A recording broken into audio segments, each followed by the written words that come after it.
BCom, BA, any other degree పట్టాలు పొంది 3 లక్షల మంది ప్రతి సంవత్సరం తెలంగాణ రాష్ట్రంలో పట్టభద్రులై బయటకు వస్తున్నారు. 10 సంవత్సరాలు ఉద్యోగ నియామకాలు చేపట్టకపోతే 30 లక్షల మంది నిరుద్యోగ యువకులు ఒక రాష్ట్రంలో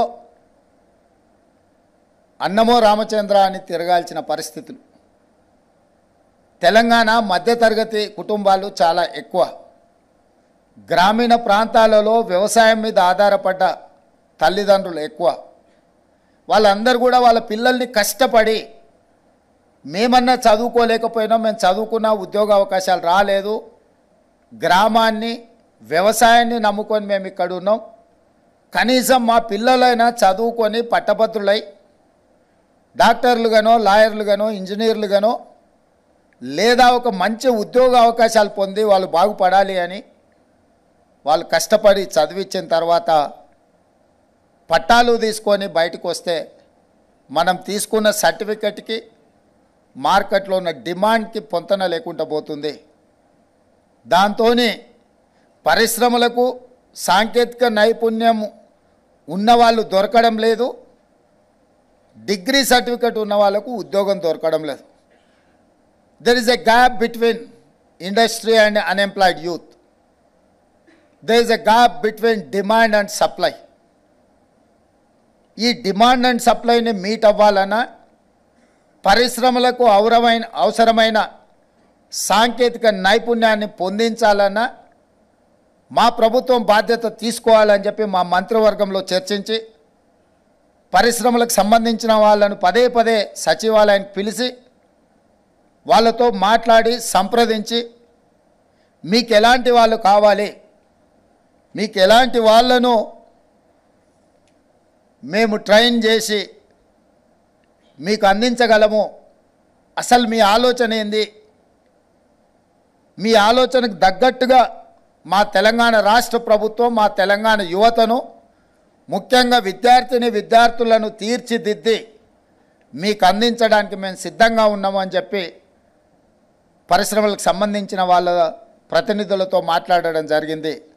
అందులో ప్రధానంగా బిఎఫ్ఎస్ఐ వాళ్ళను జనవరిలో వాళ్ళతో మాట్లాడి వాళ్ళు ఇచ్చిన ప్రతిపాదన నచ్చడం వల్ల జీసీసీ అంటే ఎక్కడైతే ఉద్యోగాలు ప్రైవేట్లో లక్షలాదిగా క్రియేట్ చేయగలమో ఆ సెక్టర్ను గుర్తించి బ్యాంకింగ్ విషయంలో కానీ ఫైనాన్షియల్ సర్వీస్ విషయంలో కానీ ఇన్సూరెన్స్ సైడ్ కానీ వాళ్ళకు అవసరమైన కోర్సెస్ కానీ వాళ్ళకి ట్రైనింగ్ ఇవ్వడానికే వాళ్ళతో చర్చించి ఒక ప్రణాళికను రూపొందించినము.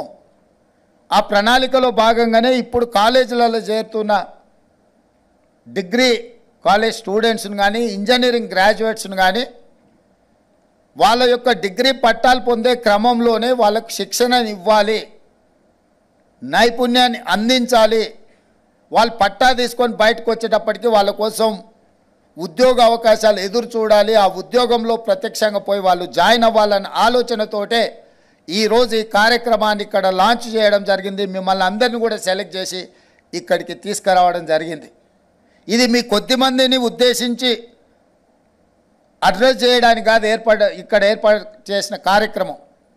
మీలాగా లక్షలాది మంది నిరుద్యోగ యువకులు పట్టాలు పొంది ఏం చెయ్యాలి అని ఆలోచన చేస్తున్న వాళ్లకు, వాళ్ళ ఇంటర్మీడియట్ కంప్లీట్ చేసుకొని డిగ్రీలో చేరే వాళ్లకు ఒక దిశను నిర్దేశించడం కోసమే ఈ కార్యక్రమాన్ని ఏర్పాటు చేసి, మరి ఈ కార్యక్రమంలో మామూలు డిగ్రీలు చదువుకోవడానికి ఫీజులు కట్టుకోవడానికి మధ్యతరగతి కుటుంబాలు కష్టపడుతున్నప్పుడు వాళ్ళు శిక్షణ పొందడానికి అవసరమైన నిధుల విషయంలో కూడా ఆలోచన చేసి ఎక్విప్ సంస్థతో మాట్లాడి ఈ విద్యార్థులకు శిక్షణ ఇవ్వడానికి అవసరమైన ఖర్చులు కూడా ఇంకొక సంస్థతో మాట్లాడి వాళ్ళ కార్పొరేట్ సోషల్ రెస్పాన్సిబిలిటీ నుంచి ఫండ్స్ మొబిలైజ్ చేసి మీకు శిక్షణ అందించడానికి అవసరమైన నిధులను కూడా వాళ్ళే సమకూర్చి మీకు శిక్షణని ఇవ్వడానికి ముందుకొచ్చినరో మనస్ఫూర్తిగా మీరు వాళ్ళని అభినందించడానికి చప్పట్లు కొట్టాల్సిందిగా మిమ్మల్ని అందరినీ కోరుతున్నా.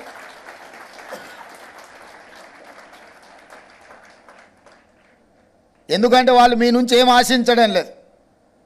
మీ నుంచి వాళ్ళు ఆశిస్తున్నది క్రమశిక్షణతో శిక్షణ పొంది ఈ శిక్షణ మీ ఉజ్వల భవిష్యత్తుకు ఉపయోగపడాలి. రేపు బ్యాంకింగ్ సెక్టర్ కానీ, ఫైనాన్షియల్ సర్వీసెస్ సెక్టర్ కానీ, ఇన్సూరెన్స్ సెక్టర్లో మీకందరికీ ఉద్యోగాలు దొరికి ప్రపంచానికే మన వైపు నుంచి మేధస్సును సరఫరా చేసే విధంగా తెలంగాణ రాష్ట్రము రాణించాలన్నదే వాళ్ళ ఆలోచన, మా ఆలోచన.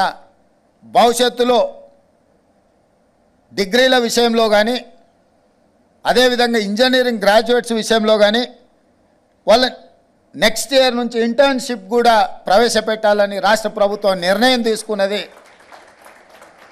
దాంతో వాళ్ళు ప్రాక్టికల్గా ఎక్స్పీరియన్స్ రావడము వాళ్ళకు భవిష్యత్తులో ఉపయోగపడుతుంది. ఈరోజు మనమందరం కలిసికట్టుగా ఈ కార్యక్రమాన్ని ముందుకు తీసుకెళ్ళాలి.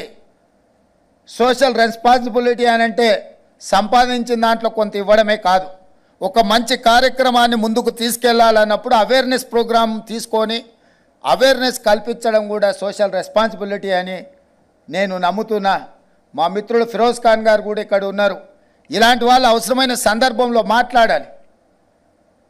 They have to come up, అంటే they have to open, they have to discuss ఒక డైరెక్షన్. ఎందుకంటే యూత్ చూస్తుంటారు లీడర్స్ని. లీడర్గా రాణించాలంటే కూడా స్కిల్ ఉండాలి.